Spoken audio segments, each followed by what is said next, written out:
विशाखा जी सखी गाना गाना गिराए और प्रिया लाल माँ सखी गाना सामर दिलाए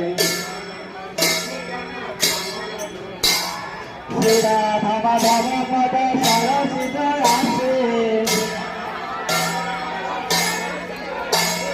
भक्ति राम सखी पद सुखे राशे जय राधे राधे राधा गोविंद जय जय राधे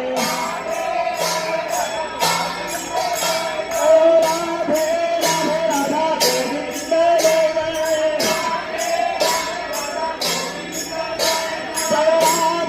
राधे राधा गोविंद जय जय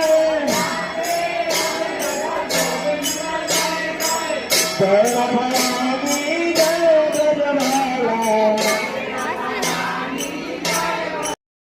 उसी को देखने के लिए तीनों लोकों में आए दिव्य रूप।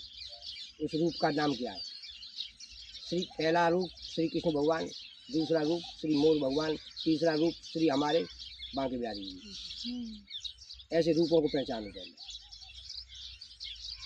फिर मधुर बिहारी, रास बिहारी, ये कुंज बिहारी, गिरधारी, गोपाल, ये सभी रूप है होंगे, सभी रूप में आए बनकर। ये सब कृष्ण लीलाएं में, यानी 9 वर्ष के से लेके और तुम्हारा ये 1 वर्ष से लेके 9 वर्ष तक। तो हमारे कृष्ण भगवान ने ऐसी लीलाएं की बचपन से। तो इस तरीके से निकालो इसमें।